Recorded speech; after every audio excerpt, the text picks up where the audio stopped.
adduunyadu qiimo badan ma laha waa meel lagu gaboobo adduunku gabowbaa yaalla 4 cudur oo aakhira aan oolinba adduunka yaalla cudurka koowaadi waa gabow adduunka waa lagu gaboobaa ninkii quruxda badnaa ee lixaadka lahaa ee timihiisii gadh iyo madaxba madoobaayeen ee indhihiisu fayda ahaayeen ee u tallaabsanaya la yaabka lahaa mise waa gabowo gadhkii timihii waa caddaadeen indhihii araggii waa soo guray dhegihii waa cuslaadeen hadalka kor igu qaad buu ku leeyahay ninka itaal roonaa oo ka qurux badnaa ninkaas waxaa lagu leeyahay weli lama arag ninkaas ku dhexdhacay aad moodid shay naqaska laga saarayoo kale adduunku waa meel lagu gaajoodo gaajaa taalla intaa waxaad maqlaysaa waxbaa dhammaaday waxbaa go'ay waxbaa intaa kale waxaysan adduunku waa meel lagu bukoodo oo bugtaa taalla waxaa dhakhaatiirtu dabaqya dhisatay jaamacado looga soo baxay kaadha loo goosanaya farmasiya loo furtay waa idinka arkay bugtaa taalla adduunka geeri baa taalla noloshu inaanay rasmi ahayn garo geeri iyo gabow iyo gaajo iyo bugtaa meeshan taalla 4taa cuduri aakhiro laakiin lagama yaqaano qofka ilaahay jannadiisa uu geliyo wadaliilu calaa daalik fii xadiidi saxiixi muslim markuu qofku jannada galo ogeysiis baa la siinayaa inna lakum an tasixuu falaa tasqamuu abadan ahlu janno waxaad leedihiin inaad caafimaad ku noolaataan weligiin xanuunsan maysaan dhakhtar lagama yaqaano lambar la goosto iyo kaadh iyo farmasiye iyo adduunka ugu dambaysa dhakhaatiirta aakhiro shaqa kuma laha adduunka waxay goosanayaan ha goostaan laakiin aakhiro ditooriya dhakhtar iyo waxaa lagama yaqaano jannada dhexdeeda inna lakum an tashibuu falaa tahramuu abadan waxaad leedihiin dhallinyarannimo inaad ku noolaataan oo idinaan weligiin gaboobin awowgaagii tobnaad iyo adigu isku fil baa tihiin bal cajaa'ibkaa eeg bal meeshaas eeg awowgaagii tobnaad oo iminka haddii lagu abtirso hebel oo hebel oo hebel oo hebel aad leedahay awowgaagii tobnaad iyo adigu 30 jir baa tihiin isku fil baa tihiin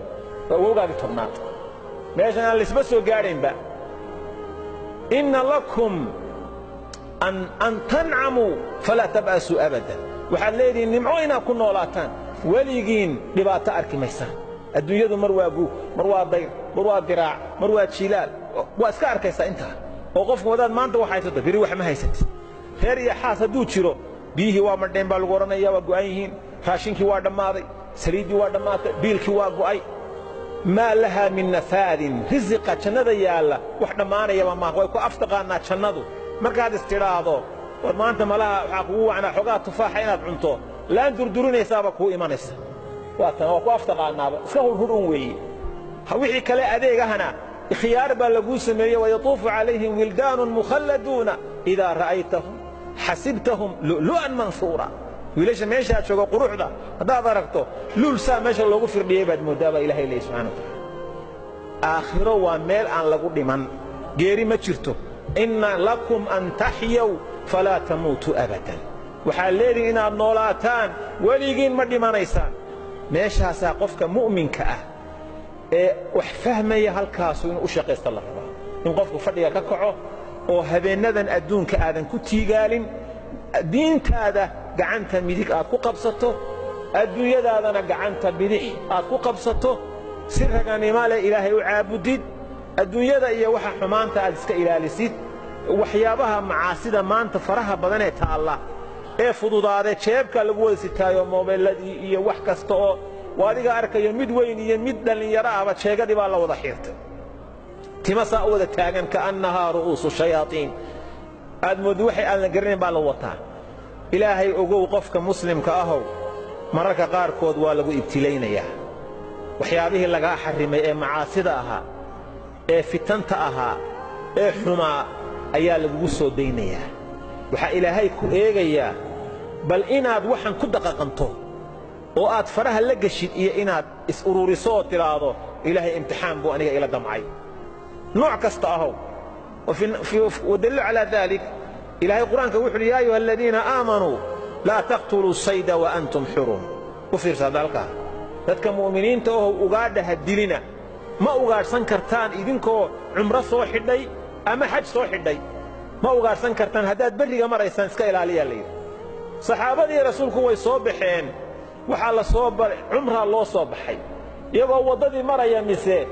ديردي إيو سكاردي إيو biciidkii iyo garanuugtii wixii ayda ku jiray ayaa la soo saaray markaasaa awrtoodii iyo fardahoodii bay saa u dhex maraysaa tanaaluhu aydiikum wa rimaaxukum liyaclama allaahu man yakhaafuhu bilghayb ugaadhi lagu rafaadi jiray ninka sidaa yidhaahdee laaca garanuug weynaatay buu soo qabanayaa kay ka yara duugsantayna waranku sidaa u gelin karaa maxaa ilaahay saa u yeelay ilaahay markii laydin yidhaha ugaadhsanina waxaa loo soo saaray waa lagu eegayaa bal waxa kan